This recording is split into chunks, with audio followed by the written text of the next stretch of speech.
Next है हमारे पास geometrical optics, या हम ऑप्टिकल इंस्ट्रूमेंट्स को स्टडी करते हैं जी। इसमें हम लाइट की प्रॉपर्टीज़ को स्टडी करेंगे using different types of instrument, जिसमें हमारे पास लेंसेज शामिल हैं, इसके अलावा हमारे पास मिरर्स हैं, या और मुख्तलिफ हमारे पास जो ऑब्जेक्ट्स हैं उसको उन्हें यूज़ करते हुए हम लाइट की जो है प्रॉपर्टीज़ को स्टडी करते हैं। तो जैसे कि नाम से ज़ाहिर है, इसमें हम जो है सर्टन ज्योमेट्री भी इस्तेमाल करेंगे, ज्योमेट्रिकल प्रॉपर्टीज़ को यूज़ करेंगे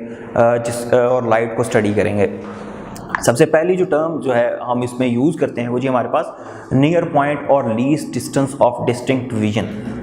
तो जी नियर पॉइंट क्या है या the least distance of distinct vision क्या है कि जी minimum distance from the eye at which an object appear to be distinct, कि जी वो हमारी आंख से वो क्लोजेस्ट डिस्टेंस जहाँ पर जो है किसी भी ऑब्जेक्ट को आप क्लियरली डिस्टिंक्टली ऑब्जर्व कर सकते हैं उसकी नॉर्मल लेंथ और पोजीशन के अकॉर्डिंगली, तो जी वो डिस्टेंस है हमारे पास least distance of distinct vision, जिसको हम नियर पॉइंट भी कहते हैं। और एक नॉर्मल ह्यूमन आई के लिए जो नियर पॉइंट है ये 25 सेंटीमीटर होता है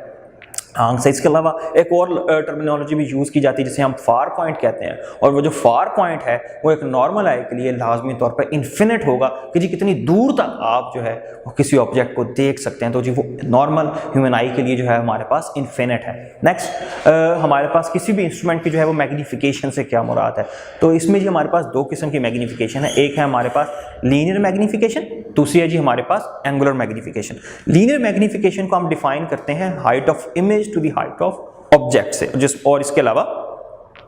अगर आप जो है वो डायग्राम में देखें कि हमारे पास एक ऑब्जेक्ट है जिसकी हाइट जो है वो HO है, और लाइट जो है वो लाइट रेज हम 3 लाइट रेज इन जनरली लेते हैं जो पैटर्न है उसे दिखाने के लिए, जो हमारे पास इमेज बन रहा है ऑब्जेक्ट से उसे शो करने के लिए। तो जो आपके पास लाइट रेज हैं वो एक जो है वो parallel to the principal axis जाती है, दूसरी जो है वो जो है लेंस के सेंटर से पास करती है, थर्ड जो है वो प्रिंसिपल फोकस से होती है जो है वो इमेज तक जा रही है और इमेज की कंस्ट्रक्शन हो रही है। अब यहाँ पर अगर आप देखें तो ऑब्जेक्ट से लेंस तक का जो फासला है उसे P से रिप्रेजेंट किया गया है, लेंस से जो है वो इमेज तक का जो फासला है उसे Q से रिप्रेजेंट किया गया है, और दोनों तरफ लेफ्ट और राइट जो है हमारे पास प्रिंसिपल फोकस हैं उसे जो डिस्टेंस है उसे वो in general F small f से रिप्रेजेंट किया है जो कि फोकल लेंथ है। अब यहाँ पर अगर आप देखें तो जो मैग्नीफिकेशन है उसको डिफाइन हम करेंगे जी HI divide by HO, height of image divide by height of object, और इसको इस तरह से भी डिफाइन करते हैं Q डिवाइड बाय P। इसके अलावा अगर आप जो है वो एंगुलर मैग्नीफिकेशन कैलकुलेट करना चाहें तो उसके लिए हम जो है वो एंगल्स की फॉर्म में जो है कैलकुलेशंस करेंगे, जिसमें बीटा जो है वो एंगल है थ्रू सर्टन हमारे पास इंस्ट्रूमेंट, और अल्फा जो है वो एंगल है हमारे पास नेकेड आई से, यानी कि आप सिर्फ और सिर्फ ऑब्जेक्ट को देखते हैं किस एंगल्स किससे देखते हैं हमारे पास एंगल होगा। और हम इसमें क्योंकि हमारे बीटाज और अल्फाज जो हैं हम जनरली बहुत स्मॉल लेते हैं, तो इसलिए हम इस रिलेशन को टेंजेंट बीटा और टेंजेंट अल्फा से डिवाइड बाय टेंजेंट अल्फा से भी रिप्लेस कर सकते हैं। इसके अलावा जी रिजॉल्विंग पावर जो है किसी भी इंस्ट्रूमेंट की उससे क्या मुराद है, तो जी रिजॉल्विंग पावर में हम क्या देखते हैं कि जी कोई ऑब्जेक्ट जो हैं वो जो एक दूसरे के करीब रखे गए हैं, कोई इंस्ट्रूमेंट जो है कितनी रेजोल्यूशन के साथ रिजॉल्व करते हुए उन दो पॉइंट्स को सेपरेटली दिखा सकता है, तो जी ये जो है उस इंस्ट्रूमेंट की रिजॉल्विंग पावर को डिफाइन करेगा, यानी कि ability to reveal the minor details of the object जो है उसे हम रिजॉल्विंग पावर कहते हैं। रिले फार्मूला जो है उसमें जो हमारे पास रिजॉल्विंग पावर है उसे कैलकुलेट करने के लिए हम जो रिलेशन यूज करते हैं वो ये है जी R is equal to 1 over alpha minimum, और अल्फा मिनिमम जो है वो इक्वल होता है 1.22 लैम्डा डिवाइड बाय डी के। तो हमारे पास जो आर के लिए यानी कि रिजॉल्विंग पावर के लिए जो फॉर्मूला आ जाएगा फॉर अ सर्टेन लेंस वो हमारे पास होगा जी डी, यहाँ पे जो है डायमीटर है लेंस का, लैम्डा जो है वो हमारे पास है जी यहाँ पर वेवलेंथ ऑफ लाइट जिसको आप इस्तेमाल कर रहे हो। तो जी हमारे पास जो रिजॉल्विंग पावर है आर वो इक्वल होगी डी डिवाइड बाय 1.22 लैम्डा के। इसके अलावा डिफ्रैक्शन ग्रेटिंग और ग्रेटिंग स्पेक्ट्रोमीटर के लिए जो हम रिलेशन यूज़ करते हैं रिजॉल्विंग पावर का वो है जी हमारे पास R is equal to lambda divide by lambda 2 minus lambda 1 या lambda divide by delta lambda. ये जो इसमें जो लैम्डाज हैं लैम्डा 1 लैम्डा 2 और लैम्डा ये बहुत ज़्यादा क्लोज होती हैं, और यही जो क्लोजनेस है ये उसकी जो रिजॉल्विंग पावर है उसको बढ़ाती है। अच्छा जी, इसके अलावा डिफ्रैक्शन ग्रेटिंग के लिए हम रिलेशन जो यूज़ करते हैं वो n इंटू एम है, जो नंबर ऑफ हमारे पास जो हैं वो स्लिट्स हैं डिफ्रैक्शन ग्रेटिंग पे, अगर उसको हम m से मल्टीप्लाई कर देंगे तो हमारे पास जो है वो डिफ्रैक्शन ग्रेटिंग के लिए रिजॉल्विंग पावर आ जाएगी। अब लास्ट पे एक आपको जो है डायग्राम नज़र आ रही है, उसमें स्टार्ट में हमारे पास जो है दो जो है वो वेव्स हैं जो एक ही जगह पर इकट्ठी हैं, दो इंटेंसिटीज जो हैं वो एक जगह पर इकट्ठी हैं, लेकिन आप उन्हें रिजॉल्व करके नहीं देख सकते, वो मिक्स नज़र आ रही हैं। लेकिन जैसे जैसे आप इंस्ट्रूमेंट को चेंज करते चले जाएंगे, अब वो इंस्ट्रूमेंट के चेंज करने से क्या हो रहा है जी, वो उस इंस्ट्रूमेंट की रिजॉल्विंग, जिसकी रिजॉल्विंग पावर ज़्यादा है, वो उन सेम इंटेंसिटीज़ को जो है वो जो एक जगह पर नज़र आ रही हैं उनको जो है वो सेपरेट दिखा रहा है। तो जी हमारे पास जो लास्ट में जो थर्ड वाली जो फिगर है उसमें आप देखेंगे वो जो दो सेम इंटेंसिटी जो सेम स्पॉट पे नज़र आ रही थी वो सेपरेट होती चली जा रही हैं, और ये जिस इंस्ट्रूमेंट की रिजॉल्विंग पावर ज़्यादा होगी वो ज़्यादा डिटेल में उन सेम इंटेंसिटीज़ को भी जो है सेपरेट दिखा सकता है। तो जी जो लास्ट वाला है हमारे पास उसकी जो रिजॉल्विंग पावर है वो ज़्यादा है, और जो फर्स्ट वाला था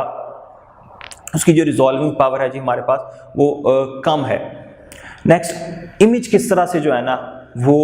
बनता है कन्वेक्स लेंस से। अब ये जो कुछ फिगर्स हैं इनको समझना इसलिए ज़रूरी है कि अगर इन फिगर्स को समझ लिया जाए तो जो मुख्तलिफ़ किस्म के इंस्ट्रूमेंट हैं, ज्योमेट्रिकल इंस्ट्रूमेंट्स जो हैं जिनको हम इस्तेमाल करते हैं, जिसमें हमारे पास कंपाउंड माइक्रोस्कोप है, जिसमें हमारे पास टेलीस्कोप है, उसकी कंस्ट्रक्शन और उसकी वर्किंग को समझना आसान हो जाता है। सबसे पहली जो फिगर है हमारे पास जो है, हमारा जो ऑब्जेक्ट है वो 2f से बियॉन्ड है। अगर ऑब्जेक्ट जो है वो 2f से बियॉन्ड हो, f जो है वो हमारे पास प्रिंसिपल फोकस है हमारे लेंस के लिए, तो जी जो इमेज है वो हमेशा बनेगा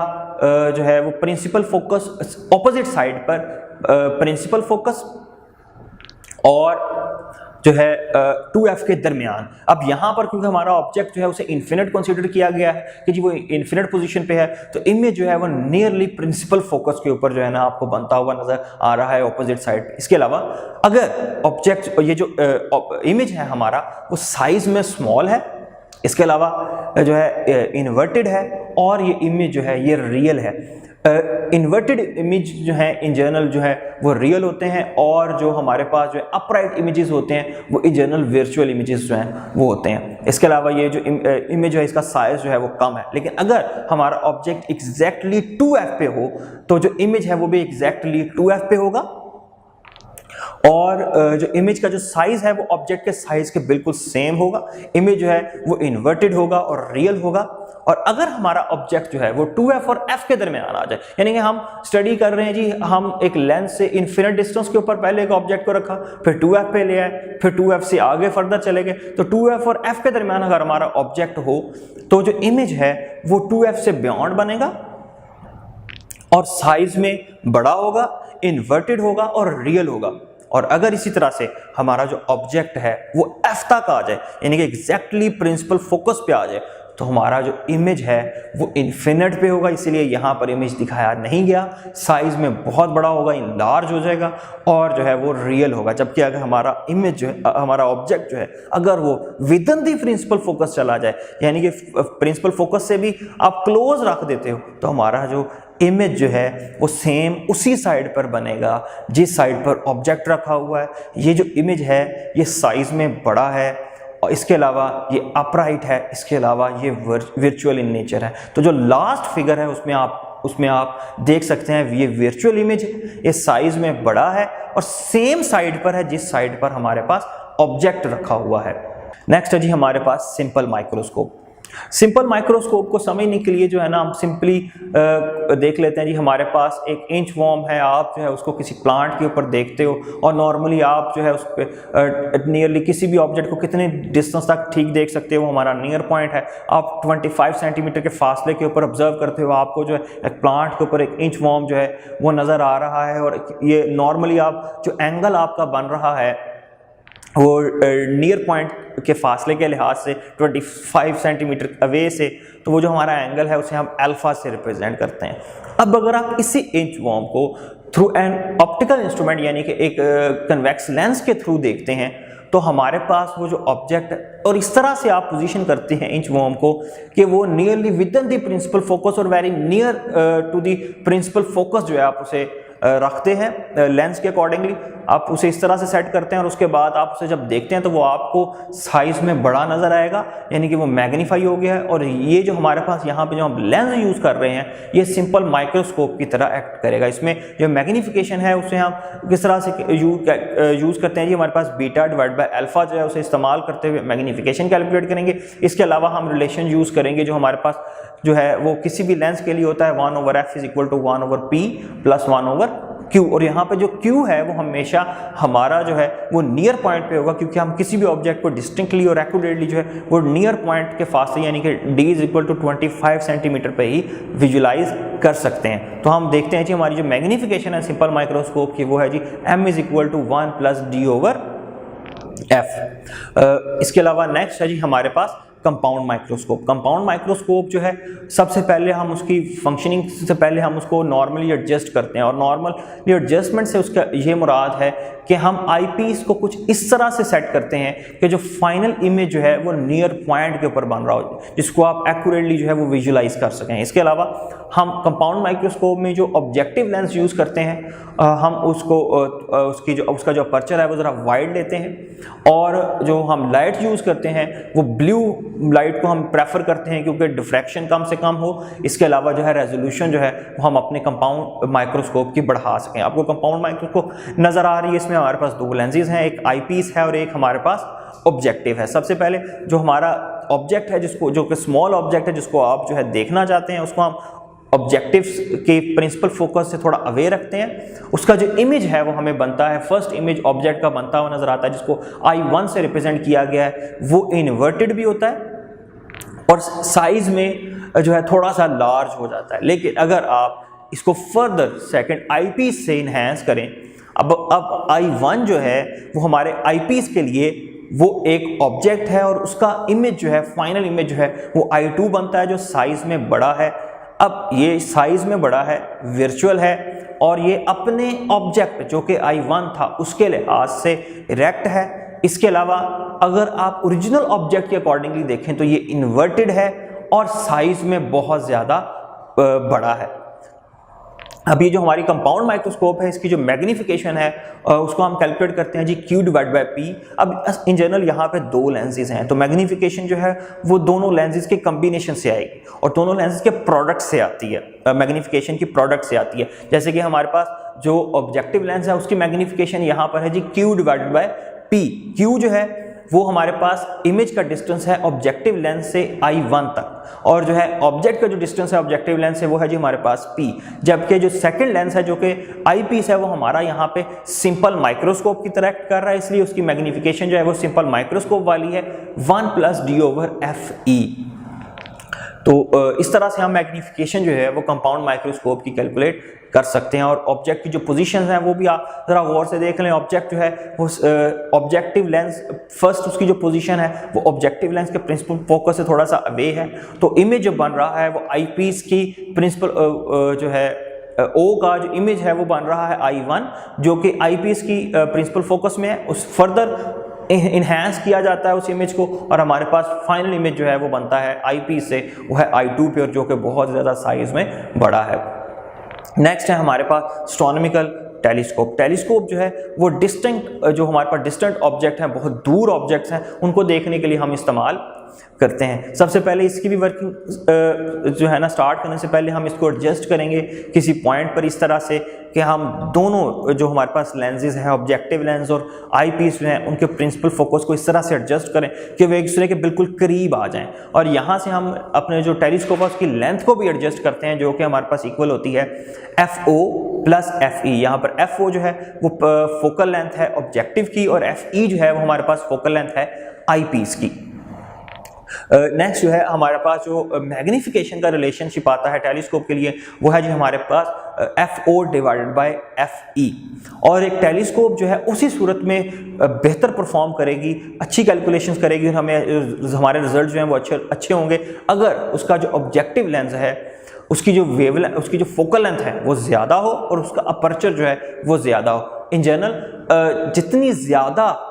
लाइट जो है वो कैप्चर होगी डिस्टेंट ऑब्जेक्ट से उतना क्लियर और जो है वो ब्राइटर इमेज जो है वो हमें नज़र आएगा। इसीलिए हम कोशिश ये करते हैं ऐसा ऑब्जेक्टिव लेंस यूज़ किया जाए जिसका अपर्चर जो है वो ज़्यादा हो, ताकि वो ज़्यादा से ज़्यादा लाइट जो है वो डिस्टेंट ऑब्जेक्ट से लेकर आईपीस तक पहुंचा सके और उसका फाइनल जो है ना इमेज हमारे पास जो है वो हासिल हो। अब इसमें आप देख सकते हैं जी, हमारे पास जो है वो लेंस की सेटिंग कुछ इस तरह से है कि जो है दूर जो डिस्टेंट ऑब्जेक्ट है वहाँ से लाइट आ रही है, वो जो हमारा ऑब्जेक्ट है वो इन्फिनिट पॉइंट पर है, वहाँ से लाइट आती है और जो है वो ऑब्जेक्टिव लेंस पे फोकस होती है। उसके बाद जो इमेज बनता है वो ऑब्जेक्टिव लेंस के प्रिंसिपल फोकस पे बन रहा है, क्योंकि जो इमेज है ऑब्जेक्टिव लेंस, जो हमारा ऑब्जेक्ट है ऑब्जेक्टिव लेंस के लिए वो इन्फिनिट पॉइंट पर है हमारा ऑब्जेक्ट। अब लाइट आती है ऑब्जेक्टिव पे आके स्ट्राइक करती है और उसके बाद जो है वो जो है उसे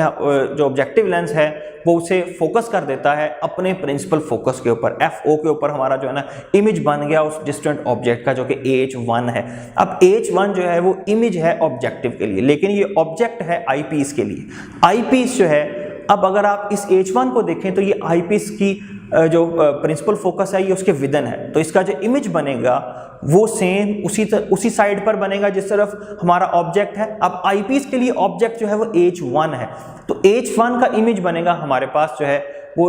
H दिखाया गया आपको जो है ग्रीन कलर में हमारे पास जो है वो सेकंड इमेज उसका बनेगा जो कि आईपीस का इमेज है और ये साइज में बड़ा है। इसकी प्रॉपर्टीज क्या है जी, ये वर्चुअल है, इसके अलावा ये साइज में बड़ा है H1 के अकॉर्डिंगली और इन्वर्टेड है।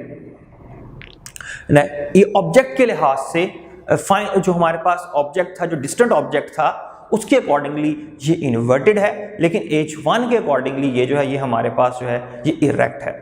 लेकिन हम ऑब्जेक्ट के अकॉर्डिंगली बात कर रहे हैं, इसलिए ये हमारा इमेज जो है ये वर्चुअल भी है, इनलार्ज भी है और इन्वर्टेड भी है।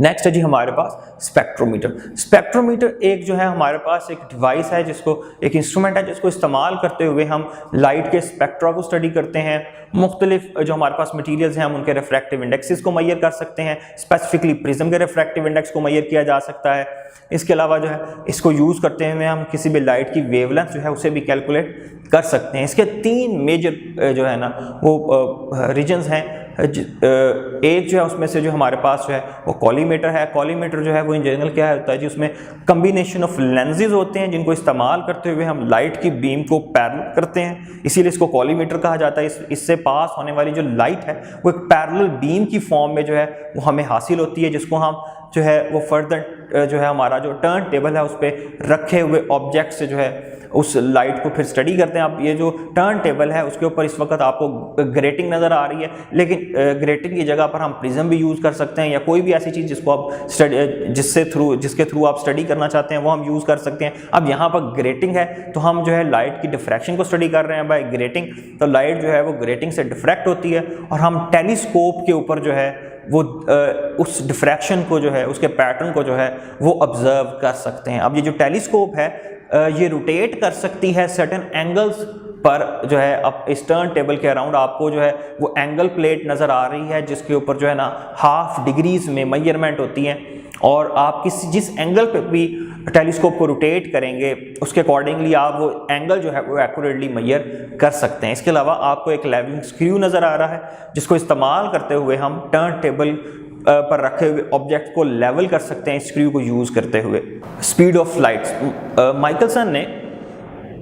स्पीड ऑफ लाइट को मेजर करने के लिए एक सिंपल एक्सपेरिमेंट किया, लेकिन ये पहला एक्सपेरिमेंट नहीं था जो कि स्पीड ऑफ लाइट को मेजर करने के लिए किया गया। सबसे पहले जो है वो गैलीलियो ने ये अटेम्प्ट की थी स्पीड ऑफ लाइट को मेजर करने के लिए, लेकिन वो इसमें कामयाब नहीं हो सका। लेकिन उसने इतना ज़रूर कह दिया था कि लाइट जो है वो डेफिनेटली सर्टेन डिस्टेंस कवर करती है सर्टेन इंटरवल ऑफ टाइम में, यानी कि उसकी प्रॉपर कोई स्पीड लाजमी तौर पे एग्जिस्ट करती है। माइकलसन ने एक 8 साइडेड रोटेटिंग मिरर यूज़ किया और इसे यूज़ करते हुए उसने जो है स्पीड ऑफ लाइट को फर्स्ट टाइम एक्यूरेटली मेजरमेंट करने की कोशिश की और वो उसका जो आंसर था वो काफ़ी हद तक एक्यूरेट वैल्यू के करीब भी था। अब इसमें उसने क्या किया जी, हम एक लाइट सोर्स ले लिया जिसको वो रिफ्लेक्ट करता है एक रोटेटिंग 8 साइड मिरर से, और वो जो लाइट है वो रिफ्लेक्ट होकर जो एक स्टेशनरी मिरर से तक जाती है, वहाँ से रिफ्लेक्ट बैक होकर दोबारा आती है और जो है वो ऑपोजिट एंड के ऊपर जो है मिरर पे स्ट्राइक करती है और उसके बाद जो है ऑब्जर्वर जो है उसे ऑब्जर्व कर लेता है। इस सेटिंग, अब इसने ये सेटिंग इस तरह से की कि जो रोटेशन की जो स्पीड है मिरर की और वो जो डिस्टेंस है उसको इस तरह से सेट किया गया कि जो है प्रॉपर आपको जो वो जो लाइट सोर्स है वो ऑब्जर्वर को नज़र आ रहा हो। तो इसकी सेटिंग से उसकी रोटेशनल फ्रीक्वेंसी और डिस्टेंस की सेटिंग से जो है वो स्पीड ऑफ लाइट कैलकुलेट करता है इस रिलेशन से c = 16 fd। fd जो है वो रोटेशनल स्पीड है मोटर की, और d जो है वो डिस्टेंस है स्टेशनरी मिरर और रोटेटिंग मिरर के दरमियान। तो इससे जो स्पीड ऑफ लाइट हमारे पास नियरली आती है वो है जी 3 × 10⁸ मीटर/सेकंड। ये राउंड अबाउट स्पीड है स्पीड ऑफ लाइट की जो इस वक्त हम यूज़ करते हैं। इसके अलावा ये जो स्पीड ऑफ लाइट है ये सिर्फ और सिर्फ वैक्यूम में उसकी वैल्यू जो है ये गिवन ये है 3 × 10⁸। लेकिन अगर आपके पास जो है मीडियम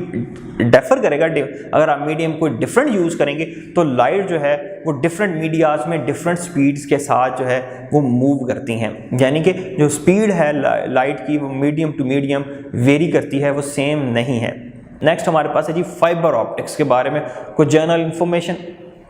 कि जी फाइबर ऑप्टिक्स क्या है। फाइबर ऑप्टिक्स जो है ये हमारे पास जो है ये ग्लास और प्लास्टिक से बनी हुई ऐसी जो है वो वायर्स हैं जिनके थ्रू जो है हम लाइट सिग्नल को ट्रांसमिट कर सकते हैं एक जगह से दूसरी जगह पे। अब ये फर्स्ट टाइम जो है लाइट सिर्फ फाइबर ऑप्टिक्स में यूज़ नहीं की जा रही, बल्कि इससे पहले भी आज से 100 ईयर पहले जो है ना 100 साल 1000 साल पहले जो है ना उस वक्त भी लाइट जो है वो एज अ कम्युनिकेशन सोर्स इस्तेमाल की जाती थी। लेकिन फर्स्ट टाइम प्रॉपर कम्युनिकेशन के लिए लाइट को इस्तेमाल किया गया जब अलेक्जेंडर ग्राम बेल ने एक डिवाइस बनाई जिसको फोटोफोन कहा जाता था, और उसने इसको इस्तेमाल करते हुए इसमें सेलेनियम को इस्तेमाल करते हुए वॉइस मैसेजेस जो हैं वो एक जगह से दूसरी जगह जो हैं वो सेंड किए। इसके अलावा लाइट को अगर आप as a transmission medium use करें फाइबर ऑप्टिक्स में तो इससे हमें बहुत से एडवांटेजेस हासिल होते हैं, जैसे कि जिसमें हमारे पास जो बैंड विड्थ है वो बढ़ जाती है हमारे सिग्नल की।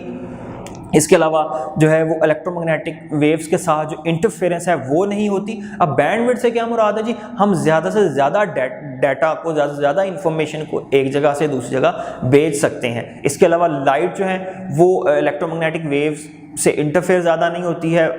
फाइबर ऑप्टिक्स में, इसलिए इसका इस्तेमाल बेहतर है। इसके अलावा जो फाइबर ऑप्टिक्स है इसको हम मेडिकल फील्ड में भी इस्तेमाल कर रहे हैं मुख्तलिफ़ किस्म के डायग्नोस्टिक टूल्स के तौर पे। इसके अलावा जो है जो हमारे पास जो फाइबर ऑप्टिक्स है उसका साइज़ भी कम है, नॉर्मल जो हमारे पास वायर्स हैं उनके मुकाबले में उनका वेट भी कम है। इसके अलावा जो हमारे पास नॉर्मली जो फाइबर ऑप्टिक्स है वो 6 मिलीमीटर डायमीटर की जो फाइबर ऑप्टिक्स है वो रिप्लेस कर सकती है कॉपर की एक 7.62 सेंटीमीटर की जो हमारे पास थिक वायर है उसको। इसके अलावा हम फाइबर ऑप्टिक्स में जो ट्रांसमिशन के लिए जो प्रिंसिपल्स यूज़ करते हैं वो हमारे पास है जी कंटिन्यूस रिफ्रैक्शन और total internal reflection. Total internal reflection में हम सबसे पहले देखते हैं जी रिफ्रैक्टिव इंडेक्स से क्या मुराद है। रिफ्रैक्टिव इंडेक्स जो है वो किसी भी मीडियम की जो है वो डेंसर और रेयर नेचर को डिस्क्राइब करता है, और इन जनरल इसको हम डिफाइन इस तरह से करते हैं n = c/v। c जो है वो स्पीड ऑफ लाइट है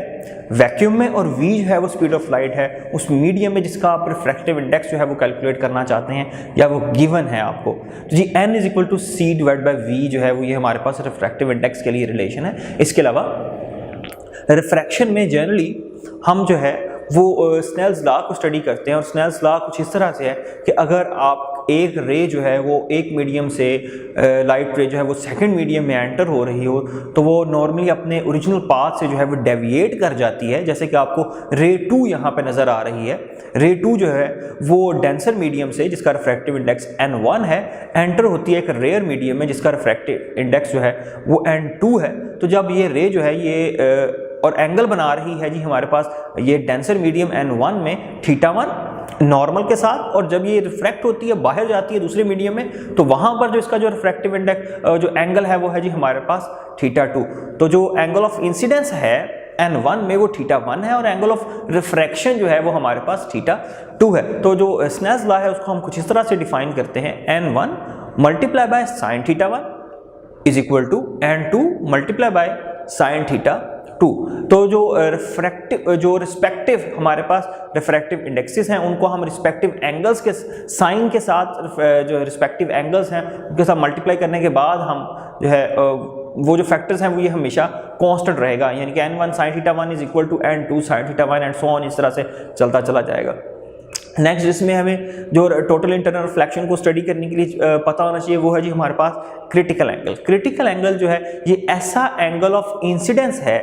जिस पे हमारे पास जो है एंगल ऑफ रिफ्रैक्शन जो है वो 90 डिग्री का हो। यानी कि आप इसमें देख सकते हैं हमारे पास आपके पास मुख्तलिफ रेज हैं। रे 1 जो है वो बिल्कुल स्ट्रेट है तो वो स्ट्रेट पास आउट कर जाएगी, कोई रिफ्रैक्शन नहीं होगी। थीटा 2 अगर एंगल ऑफ इंसिडेंस को थोड़ा सा बढ़ाएंगे तो रे 2 जो है वो सर्टेन डिग्री के एंगल से जो है रिफ्रैक्ट होती है, और अगर एंगल ऑफ इंसिडेंस को फर्दर बढ़ा दिया जाए तो हमारे पास जो है रे 3 जो है वो अगेन रिफ्रैक्ट हो रही है। लेकिन जो फोर्थ रे है उसमें अगर आप देखें तो एक खास एंगल ऑफ इंसिडेंस पे जो एंगल ऑफ रिफ्रैक्शन है वो 90 डिग्री हो गया, यानी कि वो जो रे है वो पैरेलल चलेगी दोनों मीडियाज के सरफेस के साथ साथ। तो तब जो है हमारा जो एंगल ऑफ रिफ्रैक्शन है वो 90 डिग्री के लिए 90 डिग्री होगा। तो जो हमारी जो वेव नंबर जो रे नंबर 4 है वो असल में क्रिटिकल एंगल को कॉरस्पॉन्ड कर रही है, और इस केस में हमारा जो एंगल ऑफ रिफ्रैक्शन है वो 90 डिग्री का है। तो जो एंगल ऑफ इंसिडेंस है वो लाजमी तौर पर क्रिटिकल एंगल होगा। और ग्लास के लिए जो हमारे पास टिपिकल क्रिटिकल एंगल है जी वो है 41.8, और इस क्रिटिकल एंगल को कैलकुलेट हम किस तरह से करते हैं, theta C critical angle is equal to sine inverse n2 minus n1 specific case के लिए from denser to rare medium. Next है जी हमारे पास जो टोटल इंटरनल रिफ्लेक्शन है उसकी सर्टेन कंडीशंस हैं। अब वो कंडीशंस क्या है कि रे जो है वो हमेशा डेंसर से रेयर की तरफ एंटर हो रही हो, डेंसर से रेयर की तरफ जा रही हो, और जो एंगल ऑफ इंसिडेंस है वो क्रिटिकल एंगल से ज़्यादा हो। यानी कि रे नंबर 5 को अगर आप ऑब्जर्व करें तो एंगल ऑफ इंसिडेंस जो है उसका वो बढ़ते बढ़ते क्रिटिकल एंगल से बढ़ गया है। तो लाइट जो है वो डेंसर मीडियम से रेयर की तरफ जाने की बजाय डेंसर की तरफ वापस आ जाती है, रिफ्लेक्ट बैक हो जाती है। इसलिए हम इसको कहते हैं जी टोटल इंटरनल रिफ्लेक्शन, कि लाइट जो है वो टोटली अंदर की तरफ ही जो है वो रिफ्लेक्ट बैक हो गई है।